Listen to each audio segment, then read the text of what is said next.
ಕಳೆದ 13 ವರ್ಷಗಳಿಂದ ಹೋರಾಟ ನಡೆಸ್ಕೊಂಡ್ ಬರ್ತಾ ಇರೋದೇ ತಿಮ್ಮರೋಡಿ ಮಟ್ಟಣ್ಣನವರು ಅನ್ನೋದು ಇಡೀ ರಾಜ್ಯಕ್ಕೆ ಗೊತ್ತು, ನಮಗೆ ಗೊತ್ತಿಲ್ಲ. ನಮಗೆ ಗೊತ್ತಿಲ್ಲ. ಅದು ಖಂಡಿತವಾಗ್ಲೂ ಇಲ್ಲ. ಅವ್ರು ಹೋರಾಟ ಮಾಡ್ತಿರೋದು ನಿಮಗೆ ಗೊತ್ತಿಲ್ಲ.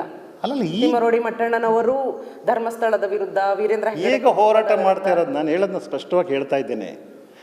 ಅವರು ಹೋರಾಟ ಮಾಡ್ತಾ ಇರೋದು 2023 ಯಾವಾಗ ಮಾನ್ಯ CBI ವಿಶೇಷ ನ್ಯಾಯಾಲಯದ ತೀರ್ಪು ಬಂತೋ ಆವಾಗ ನಾನು ಗುರುತಿಸಿರುವಂಥದ್ದು ಅಲ್ಲಿವರೆಗೂ ಕೂಡ ನಾನು ಸೊಲ್ಲೆತ್ತಿರಲಿಲ್ಲ. ಯಾಕೆ ಅಂತಂದ್ರೆ ನನಗೆ ಗೊತ್ತು, ಕಾನೂನು ಗೊತ್ತು ನನಗೆ. 2023 ನೀವು 23ಯಲ್ಲಿ ಏನದು ಅಂತ ಕೇಳಕ್ಕೆ, ಅಂದ್ರೆ ಯಾಕೆ ಏನು ಎತ್ತ ಕೇಳಕ್ಕಾದ್ರೂ ಈಗ ನೀವು ಹೆಂಗ್ ಬಂದಿದ್ದೀರಿ ಅದೇ ತರ ನಾವು ಹೋಗಿದ್ದಿದೆ. ಸೌಜನ್ಯ ಕುಟುಂಬ ಭೇಟಿ ಆಗ್ತೀರಾ ನೀವು? ಹೌದು, 2023ನಲ್ಲಿ. ಅಲ್ಲಿಂದ ನಿಮ್ಮ ಹೋರಾಟ ಶುರು ಆಗುತ್ತಾ? ಯಾವ ತರ ಹೋರಾಟನ ನೀವು ರೂಪಿಸ್ತೀರಾ? ಸಂವಿಧಾನಾತ್ಮಕವಾದಂತಹ ಹೋರಾಟ ನಮ್ದು ಯಾವುದು ಗುಟ್ಟಾಗಿ ನಡೆಯುವಂಥದ್ದು ಏನಿಲ್ಲ. ಇಲ್ಲಿ ಮೊದಲನೇದಾಗಿ ಮಾಡಿರುವಂಥದ್ದು ಈ ಪ್ರಕರಣ ಮುನ್ನೆಲೆಗೆ ಬರಬೇಕು. ಅದು ಅಲ್ಲಿ 13 ವರ್ಷ ಕೆಲಸ ಮಾಡಿದ್ದಾರೆ ಅಂತಂದ್ರೆ ಅದೇ ಗ್ರಾಮ ಸುತ್ತಮುತ್ತನೇ ನಡೀತಾ ಇದ್ದಂಥದ್ದು.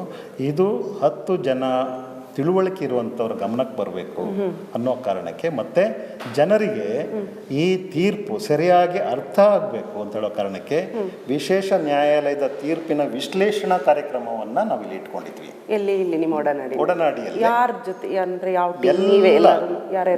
ಎಲ್ಲರೂ ಮಾಧ್ಯಮದವರು ಇದ್ರು, ನಮ್ಮ ಪ್ರೊಫೆಷ್ನಲ್ ಆಗಿ ಇರುವಂಥ ಲಾಯರ್ಸ್ಗಳು ಬಂದಿದ್ದಾರೆ, ಪ್ರೊಫೆಸರ್ಸ್ ಬಂದಿದ್ದಾರೆ, ಫೋರೆನ್ಸಿಕ್ ಎಕ್ಸ್ಪರ್ಟ್ಸ್ ಬಂದಿದ್ದಾರೆ, ಮಹಿಳಾ ಸಂಘಟನೆಯವರು ಬಂದಿದ್ದಾರೆ. ಅದೇ ಥರ ಬಿಡಿ ವ್ಯಕ್ತಿಗಳು ಕೂಡ ಕೆಲವರು ಅವರವರಾಗೆ ಇದಕ್ಕೆ ನಾವು ಒಂದು ಪತ್ರಿಕಾ ಪ್ರಕಟಣೆನೇ ಕೊಟ್ಟಿದ್ದೀವಿ. ಕೋರ್ಟ್ ತೀರ್ಪಿನ ಆದೇಶನೆಲ್ಲ ನೀವು ವಿಶ್ಲೇಷಣೆ ಮಾಡಾದ್ಮೇಲೆ ಸೌಜನ್ಯನ್ಗೆ ಒಂದು ನ್ಯಾಯ ದೊರಕಿಸ್ಕೊಡ್ಬೇಕು ಅನ್ನೋ ಒಂದು ಹೋರಾಟನ ರೂಪುರೇಷೆ. ಅದು ಯಾವ ರೀತಿ, ಯಾರ ಸಹಾಯ ಅಂದ್ರೆ ಧರ್ಮಸ್ಥಳದಿಂದನೇ ಶುರು ಮಾಡ್ತೀರಾ ಅಥವಾ ಧರ್ಮಸ್ಥಳ ನೀವು ಹೇಳಿದ್ರಿ ಅಲ್ಲಿಯ ಜನಗಳು ಎಲ್ಲಾರನ್ನೂ ಸೇರಿಸ್ಕೊಂಡು ಇದು ಮಾಡಿದ್ರಿ, ಯಾರನ್ನೆಲ್ಲ ನೀವು ಯಾರನ್ನೂ ಸೇರಿಸೋ ಪ್ರಶ್ನೆನೇ ಇಲ್ಲ. ಅಂದ್ರೆ ನೀವು ಒಬ್ಬರೇ ಈಗ ನಮ್ಮ ಕೆಲಸವನ್ನ ನಾವೇ ಮಾಡ್ತಾ ಇದ್ರದು ಇದುವರೆಗೂ ಕೂಡ. ಒಡನಾಡಿ ಕೆಲಸವನ್ನ ಒಡನಾಡಿ ಮಾಡ್ತೀವಿ. ಒಡನಾಡಿ ಅಂತಂದ್ರೆ ಧರ್ಮಸ್ಥಳದ ಕೇಸ್ನಲ್ಲಿ ಒಡನಾಡಿ ಇಲ್ಲಿಯ ಪ್ರೋಗ್ರೆಸಿವ್ ಆಗಿ ಯಾರು ಯೋಚನೆ ಮಾಡ್ತಾರೆ, ಸ್ವಲ್ಪ ತಿಳುವಳಿಕೆ ಇರುವಂಥ ಜನ ಯಾರಿದ್ದಾರೆ, ಸಂಘಟನೆಗಳು, ರಾಜ್ಯ ರೈತ ಸಂಘ, DSS ಇಂಥವ್ರನ್ನೆಲ್ಲರನ್ನೂ ಕೂಡ ಸೇರಿಸಿ, ಮತ್ತು ಇಲ್ಲಿ PUCL people's union for civil liberty ಅಂತ ಇದೆ, ಅಥವಾ ಮಹಿಳಾ ದೌರ್ಜನ್ಯ ವಿರೋಧಿ ಒಕ್ಕೂಟ ಇದೆ, ಬಹಳಷ್ಟು ಜನ ಇದ್ದಾರೆ. ಒಡನಾಡಿ ಅಂತ ತಕ್ಷಣ ಎಲ್ಲೂ ಕಾಣಿಸ್ಕೊಳ್ಳೇ ಇಲ್ವಲ್ಲ ಸರ್ ನಿಮ್ಮ ಹೋರಾಟ? ನೀವು ರಿಸರ್ಚ್ ಮಾಡ್ಬೇಕಲ್ವಾ? ಯಾಕೆ ರಿಸರ್ಚ್ ಮಾಡಿಲ್ವಾ ನೀವು? ಅಂದ್ರೆ ನೀವು ಸಾರ್ವಜನಿಕವಾಗಿ ಒಂದು ಹೋರಾಟ ಕೇಳಿಲಿಲ್ಲ ಅಂತೀರಾ? ಸಾರ್ವಜನಿಕವಾಗಿ ಇಲ್ಲಿ ವಿಶ್ಲೇಷಣಾ ಕಾರ್ಯಕ್ರಮ ನಡೆದಿದೆ. ಅದೇ ಬರೀ ಅಂದ್ರೆ ಆ ವಿಶ್ಲೇಷಣೆ ಅಷ್ಟರಲ್ಲೇ ನಿಮ್ ಸೀಮಿತ. ಅದಾದ್ಮೇಲೆ ಎಲ್ಲಾ ಪ್ರಗತಿಪರ ಸಂಘಟನೆಗಳು ಸೌಜನ್ಯಳ ಪರ ನ್ಯಾಯಕ್ಕೋಸ್ಕರ ಒಂದು ಮೆರವಣಿಗೆ ಮಾಡಿದ್ದಾರೆ ಮೈಸೂರಿನಲ್ಲಿ. ತಪ್ಪೇನಿದೆ? ಎಲ್ಲರೂ ಸೇರಿದ್ದಾರೆ. ಒಡನಾಡಿ ಸ್ಟ್ಯಾನ್ಲಿ ಮಾಡಿದ್ದಲ್ಲ ಅದು. ಒಡನಾಡಿ ಸ್ಟ್ಯಾನ್ಲಿ ಮಾಡಿಬಿಟ್ಟ, ಮಟ್ಟಣ್ಣ ಮಾಡಿಬಿಟ್ಟ, ಯಾರೋ ತಿಮ್ಮರೋಡಿ ಮಾಡಿಬಿಟ್ರು ಅಂತ ಹೇಳೋದಲ್ಲ. ಇದಕ್ಕೆ ಈಗ ನೀವು ಹೇಳಿದ್ರಿ ಎಲ್ಲಾ ಜನಗಳು ಎಲ್ಲರೂ ಕೇಳ್ತಾ ಇರೋದು ಒಂದು ವಿಷಯ ಅಂತ. ಆದ್ರೆ ಆ ಎಲ್ಲಾ ಜನಗಳು, ಆ ಎಲ್ಲ ಹೋರಾಟಗಾರರು ಟಾರ್ಗೆಟ್ ಮಾಡ್ತಿರೋದು ಅಥವಾ ಹೇಳ್ತಿರೋದು, ನೇರ ಆರೋಪ ಮಾಡ್ತಿರೋದು ಒಂದು ಕುಟುಂಬದ ವಿರುದ್ಧ. ಯಾಕೆ ಅದು ವೀರೇಂದ್ರ ಹೆಗ್ಗಡೆ ಕುಟುಂಬನ ಮಾತ್ರ? ಬೇರೆ ಯಾರ ಮೇಲೆ? ಆನೆಸ್ಟ್ ಆಗಿ ಹೇಳ್ತಾ ಇದ್ದೀನಿ, ನಾನಂತೂ ಹೇಳಿಲ್ಲ. ನೀವು ವೀರೇಂದ್ರ ಹೆಗ್ಗಡೆ ಕುಟುಂಬನ ಟಾರ್ಗೆಟ್ ಮಾಡಿ ಖಂಡಿತವಾಗ್ಲೂ ಇಲ್ಲ. ಕುಟುಂಬದ ಮೇಲೆ ಆರೋಪ ಮಾಡಿಲ್ಲ. ಖಂಡಿತವಾಗ್ಲೂ ಇಲ್ಲ. ನಾವ್ ಯಾಕೆ ಮಾಡ್ಬೇಕು ಹೇಳಿ? ನನಗೆ ಗೊತ್ತಾ ರೇಪ್ ಮಾಡಿದವ್ರು ಯಾರು ಅಂತ? ನೋಡಿ ಹೇಳಿ, ನನ್ಗೇನಾದ್ರು ಗೊತ್ತಾ? ನಾನು ಸಾಕ್ಷಿನ ನೋಡ್ಬಿಟ್ಟಿದ್ದೀನ? Why should I talk about respectful family? ಒಂದು. ಎರಡರಿಂದ ಕ್ಷೇತ್ರದ ಬಗ್ಗೆ ನಾನು ಯಾಕೆ ಮಾತಾಡಬೇಕು? ಅನಾವಶ್ಯಕವಾದಂಥ ನಾಲ್ಗೆ ಉದ್ದ ಮಾಡಬೇಕು? ನನಗೆ ಗೊತ್ತಿದೆ ನಾನು ಏನು ಮಾತಾಡಬೇಕು ಅಂತ ಹೇಳೋದ್ರ ಬಗ್ಗೆ. ನಾನು ಅವೆಲ್ಲ ಮಾಡಿ ನೀವು ಸೌಜನ್ಯಗೆ ನ್ಯಾಯ ಕೊಡಿಸ್ಬೇಕು ಅನ್ನೋ ಇವತ್ತು ಏನಾಗಿದೆ ನಾನು ಹೇಳಿದ್ರಲ್ಲ, ಕೇಳ್ಬಿಡ್ತೀನಿ. ಆ ನಿಮ್ಮ ಈ ಪ್ರಗತಿಪರರು, ಈ ಜನ ಪರ ಹೋರಾಟಗಾರರ ಜೊತೆ ಗಿರೀಶ್ ಮಟ್ಟಣ್ಣನವರು, ತಿಮ್ಮರೋಡಿ ಇವ್ರು ಯಾರು ನಿಮ್ಮ ಜೊತೆ ಸಂಪರ್ಕದಲ್ಲಿ ಇರ್ಲಿಲ್ವಾ ಈ ಹೋರಾಟದಲ್ಲಿ? ನೀವು ಮೇಡಮ್, ನಾನು ಹೇಳ್ತೀನಿ, ಇದು ಒಂದು ರಾಜ್ಯಾದ್ಯಂತ ನಡೀತಿರುವಂಥ ಹೋರಾಟ. ಇದಕ್ಕೆ ನೀವು ಯಾವುದೋ ಷಡ್ಯಂತ್ರದ ಬಣ್ಣ ಕಟ್ಟಬೇಡಿ. ಅಲ್ಲ ನಾನು ಹೇಳ್ತೀನಿ, ಒಬ್ಬ ಮಾಸ್ಕ್ ಮ್ಯಾನ್ ಅನ್ನ ಒಬ್ಬ ಬರ್ತಾನೆ, ಈಗ ಅವ್ನು ಹೇಳ್ತಿರೋದು ಅವನ ಹೇಳಿರೋ ಆಧಾರದ ಮೇಲೆ ಮಾಸ್ಕ್ ಮ್ಯಾನ್ ಬರ್ತಾನೆ, ಅವ್ನು ನನ್ಗೆ ಹಿಂಗ್ ಹೇಳಿದ್ರು ಈ ತರ, ಅಲ್ಲಲ್ಲ ನೀವಲ್ಲ, ಈ ತರ ಒಂದು ಗುಂಪಿದೆ, ಈ ಗುಂಪೇ ಎಲ್ಲ ಮಾಡ್ತಿರೋದು ಅಂತ. I am not connected with that. ನೀವು ಆ ಗುಂಪಿನ ಜೊತೆ ಇಲ್ಲ? ಖಂಡಿತ ಇಲ್ಲ. ಮಾಸ್ಕ್ ಮ್ಯಾನ್ ಅನ್ನುವಂಥದ್ದು ವಿಚಾರ ಏನಿದೆ ಅದು ನನಗೆ ಗೊತ್ತಿಲ್ದಿರುವ ಕತೆ. ಅದಕ್ಕೆ ಯಾವುದು ನಮ್ಮ ನೆರಳು ಅಲ್ಲಿ ಬೀಳಲ್ಲ. ನಾನು ಏನು ಹೇಳ್ತಾ ಇದ್ದೀನಿ ಅಷ್ಟೇ ನನ್ನ ಕತೆ. ನಾನು ಏನು ಹೇಳ್ತಾ ಇದ್ದೀನಿ, ಈಗ ಉದಾಹರಣೆಗೆ ಆ ವಿಶ್ಲೇಷಣಾ ಕಾರ್ಯಕ್ರಮ ಬಂತಲ್ವಾ, ಆ ಸಂದರ್ಭದಲ್ಲಿ ಒಬ್ಬರು ಮಹಿಳೆ ಬರ್ತಾರೆ. ವಿಶ್ಲೇಷಣಾ ಕಾರ್ಯಕ್ರಮಕ್ಕೆ ಬಂದಂಥವ್ರು, ನಾನು ಕರೆಕ್ಷನ್ ಮಾಡ್ತಾ ಇದ್ದೀನಿ, ವಿಶ್ಲೇಷಣಾ ಕಾರ್ಯಕ್ರಮ 2023 ಟೈಮಲ್ಲಿ, ವಿಶ್ಲೇಷಣಾ ಕಾರ್ಯಕ್ರಮ ಟೈಮಲ್ಲಿ ಬಂದಿರ್ತಾರೆ. ಎಲ್ಲರೂ ಬಂದಂಗೆ ಅವ್ರು ಬಂದಿರ್ತಾರೆ. ಅವರು ನಮ್ಮನ್ನ ಹತ್ರ ಕರೆದು, ಸರ್ ನಿಮ್ಮ ಹತ್ರ ನಾನೇನೋ ಮಾತಾಡಬೇಕು ಅಂತ ಹೇಳಿರ್ತಾರೆ. ಆ ಸಂದರ್ಭದಲ್ಲಿ ನಾನು ಅಲ್ಲಿಗೆ ಹೋಗಿದ್ದೆ ಸರ್. ಎಲ್ಲಿಗೆ? ಧರ್ಮಸ್ಥಳಕ್ಕೆ ಹೋಗಿದ್ದೆ. ನಾನು ಕಣ್ಣಾರೆ ಕಂಡಿದ್ದೇನೆ. ಒಬ್ಬ ಹುಡುಗಿಯನ್ನು ಎತ್ತಾಕೊಂಡು ಹೋಗೋದನ್ನ ನಾನು ನೋಡಿದ್ದೇನೆ. ನಾನು ಇದು ಹೇಳಲಿಕ್ಕೆ ನನಗೆ ಅವಕಾಶ ಮಾಡಿಕೊಡ್ಬೇಕು ದಯಮಾಡಿ ಅಂತ ಹೇಳ್ತಾರೆ. ಅಷ್ಟು ಜನಗಳಿರ್ತಾರೆ, ಅವ್ರ ಮಧ್ಯದಲ್ಲಿ ನಾನು ಇವ್ರ ಹತ್ರ ಮಾತಾಡುವಂಥ ಸ್ಥಿತಿ. ನನಗೆ ಇದು ಯಾಕೆ ಇದಕ್ಕಿದ್ದಂಗೆ ಬಂದರು ಅಂತ ಹೇಳುವಂಥದ್ದು ಕೂಡ ಒಬ್ಬ ಪ್ರೂಡೆಂಟ್ ಪರ್ಸನ್ ಆಗಿ ನನಗೆ ಅರ್ಥ ಆಗುತ್ತೆ. ಏನೇನೋ ತೀರಾ ಪೆದ್ದ ಥರ ಕೆಲಸ ಮಾಡಿ ಅಭ್ಯಾಸ ಇಲ್ಲ ನಮಗೆ. ನಾವು ರಿಸರ್ಚ್ ಮಾಡ್ತೀವಿ.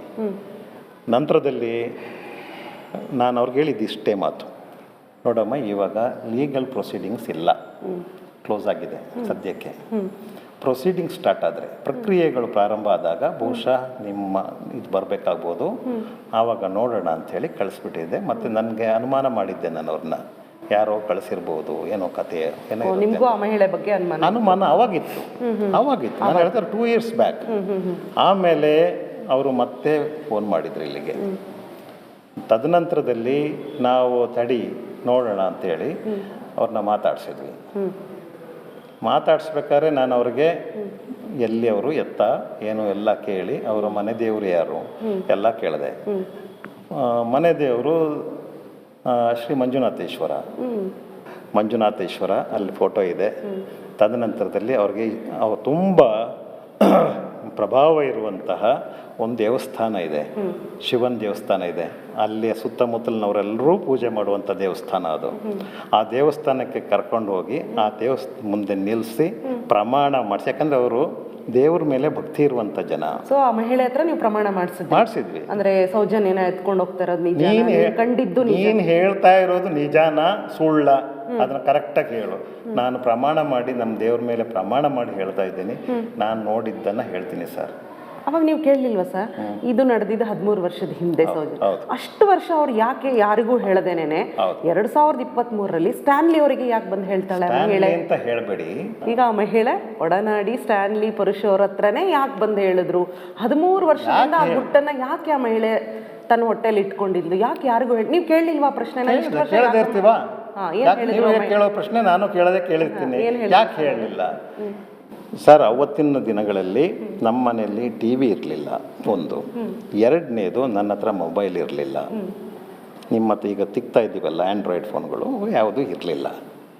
ನಾನು ನೋಡಿದ್ದೆ, ಕೇಳಿದ್ದೆ, ಯಾಕ್ರಪ್ಪ ಅವಳನ್ನು ಕೈನ ತಿರುಗಿಸಿ ಎತ್ತಾಕೊಂಡು ಹೋಗ್ತಾ ಇದ್ದೀರಲ್ಲ, ಅಂಥ ತಪ್ಪು ಏನು ಮಾಡಿದ್ರು ಅವರು ಅಂತ ಹೇಳಿದಾಗ, ನಿಮ್ಮ ಕೆಲಸ ಏನಿದೆ ಅದು ನೋಡ್ಕೊಂಡು ಹೋಗಿ, ಇದು ಮನೆಗೆ ಸಂಬಂಧಪಟ್ಟಂಥ ಕುಟುಂಬಕ್ಕೆ ಸಂಬಂಧಪಟ್ಟ ವಿಚಾರ, ಅವಳದ್ದೇನೋ ಸಮಸ್ಯೆ ಇದೆ, ನೀವು ಇಲ್ಲಿಂದ ಜಾಗ ಖಾಲಿ ಮಾಡಬೇಕು ಅಂಥೇಳಿ ನಂಗೆ ಧಮಕಿ ಹಾಕಿದ್ರು. ನಿಮ್ಗೆ ಬೇಕಾದರೆ ವಾಹನ ವ್ಯವಸ್ಥೆ ಮಾಡ್ತೀವಿ, ಆಟೋ ರಿಕ್ಷಾ ಕೊಡಲಾ ಅಂತ ಕೇಳಿದ್ದಾರೆ. ನನಗೆ ಭಯ ಆಯಿತು.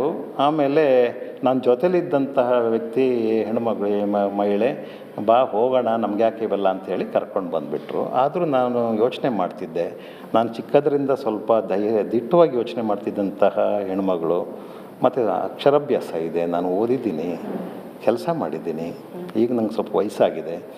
ಆದರೆ ಯಾಕೆ ಕುಟುಂಬದ ಹುಡುಗಿ ಆದ್ರೂ ಇಲ್ಲಿ ಯಾಕೆ ಈ ಥರ ಅಡ್ಡ ಹಾಕ್ಕೊಂಡು ಎತ್ತಾಕೊಂಡು ಹೋದ್ರು ಅಂತ ಯೋಚನೆ ಮಾಡ್ತಿದ್ದೆ. ಒಂದು 2-3 ದಿವಸ ಯೋಚನೆ ಮಾಡಿ ನಂತರದಲ್ಲಿ ಸುಮ್ಮನಾಗ್ಬಿಟ್ವಿ. ನಾವು ಬಂದ ಮೇಲೆ ನಮಗೆ ಅದು ಏನು ಅಂತಲೇ ಗೊತ್ತಿರಲಿಲ್ಲ. ನಿಮಗೆ ಒಂದು ಕೇಳ್ತೀನಿ, ನಿಮಗೆ ಈ ಸೌಜನ್ಯಳ ಪ್ರಕರಣದ ಬಗ್ಗೆ ಎಷ್ಟು ಗೊತ್ತಿತ್ತು? ಆನೆಸ್ಟಾಗಿ ಹೇಳಿ, ಆ್ಯಸ್ ಅ ಜರ್ನಲಿಸ್ಟಾಗಿ ನಿಮಗೆ ನಾನು ಕೇಳ್ತಾ ಇದ್ದೀನಿ, ಓ ನನಗೆ ಕೇಳ್ತಾ ಇದ್ದೀನಿ. ನಿಮಗೆ ಕೇಳ್ತಾ ಇದ್ದೀನಿ. ಗೊತ್ತಿತ್ತಾ? ಆಮೇಲೆ ಅದು ಗೊತ್ತಿರಲಿಲ್ಲ ಅಂತ ಹೇಳಿ. ಎಲ್ಲ ತಿಳುವಳಿಕೆ ಇರಬೇಕಾದಂಥದ್ದು ಏನಿಲ್ಲ. ಆ ಮಹಿಳೆ ಸ್ಪಷ್ಟವಾಗಿ ಹೇಳಿದ್ದು, ನನ್ನ ಹತ್ರ ಮೊಬೈಲ್ ಇರಲಿಲ್ಲ, ಟಿ ವಿನೂ ನೋಡ್ತಿರ್ಲಿಲ್ಲ, ಟಿ ವಿನೇ ಇರಲಿಲ್ಲ. ಇತ್ತೀಚಿನ ದಿನಗಳಲ್ಲಿ ಇದೊಂದು ಪ್ರವರ್ಧಮಾನಕ್ಕೆ ಬಂತು ಇಶ್ಯೂ. ಆಮೇಲೆ ಯೂಟ್ಯೂಬ್ಗಳಿಂದ ಕೆಲವೊಂದು ಇಂಟರ್ವ್ಯೂಗಳು ಅವು ಇವು ಎಲ್ಲ ಬರ್ತಾಯಿತ್ತು. ನೀವು ಬೇರೆ ಕರೆ ಕೊಟ್ಟಿದ್ದೀರಿ. ಆ ಸಂದರ್ಭದಲ್ಲಿ ಆ ಪ್ರದೇಶದಿಂದ ಕೆಲವರ ಮುಖಗಳು ಯೂಟ್ಯೂಬಲ್ಲಿ ಬರ್ತಾಯಿದ್ವು, ಇಂಟರ್ವ್ಯೂ ಮಾಡಿದ್ದು. ನಾನು ಇವನನ್ನು ನೋಡಿದ್ದೀನಲ್ಲ ಅಂತ ನನಗಾಗ ಅನಿಸಿದ್ದು. ನಾನು ಇವನ ಜೊತೆ ಮಾತನಾಡಿದ್ದನಲ್ಲ ಈ ವ್ಯಕ್ತಿ ಜೊತೆಯಲ್ಲಿ ಅಂತ ನನಗನ್ನಿಸಿದ್ದು. ಅದು ನನಗೆ ಕಾಡ್ಲಿಕ್ಕೆ ಶುರು ಆಯಿತು, ಖಂಡಿತವಾಗ್ಲೂ ನನಗೆ ಕಾಡ್ಲಿಕ್ಕೆ ಶುರು ಆಯಿತು. ನನಗೆ ನಿದ್ರೆ ಕಳ್ಕೊಂಡಿದ್ದೀನಿ. ನನಗೆ ಈ ವಯಸ್ಸಿನಲ್ಲಿ ಇನ್ನೇನೂ ಇಲ್ಲ, ಬೇರೆ ಏನೂ ಆಗಬೇಕಾಗಿಲ್ಲ. ನನಗೆ ಯಾರೂ ಕೂಡ ಹೇಳಿ ಕಳಿಸಿದ್ದಲ್ಲ, ನಾನು ನೋಡಿ ಬಂದಿರೋದು ಅಂಥೇಳಿ ಅವರು ಅವರ ಜೊತೆಯಲ್ಲಿ ಟ್ರಾವೆಲರ್ ಜೊತೆಯಲ್ಲಿ ಹೋಗಿದ್ದಂಥ ಮಹಿಳೆ ಇಬ್ಬರೂ ಬಂದಿದ್ರು ಇಲ್ಲಿಗೆ. ಅದನ್ನೂ ನಾನು ರೆಕಾರ್ಡ್ ಮಾಡಿ ಇಟ್ಕೊಂಡಿದ್ದೀನಿ. ಅವತ್ತು ಬಂದಿದ್ದನ್ನು ರೆಕಾರ್ಡ್ ಮಾಡಿ ಇಟ್ಟಿದ್ದೀನಿ. ಅವ್ರು ಮತ್ತೆ ಹೋದರು, ವಾಪಸ್ ಹೋದರು. ಇವಾಗ ನೀವು ಹೇಳಿದ್ರಿ ನಾನು ಪರಿಶೀಲಿಸ್ದೇನೆ ಯಾವುದೂ ಇದು ಮಾಡಲ್ಲ ಅಂತ. ನೀವೇ ಹೇಳಿದ್ರಿ ಆ ಮಹಿಳೆ ಹೇಳಿದ್ರು ನನಗೆ ಓದ್ಕೊಂಡಿದ್ದೀನಿ, ಅಕ್ಷರ ಗೊತ್ತಿದೆ, ತಿಳುವಳಿಕೆ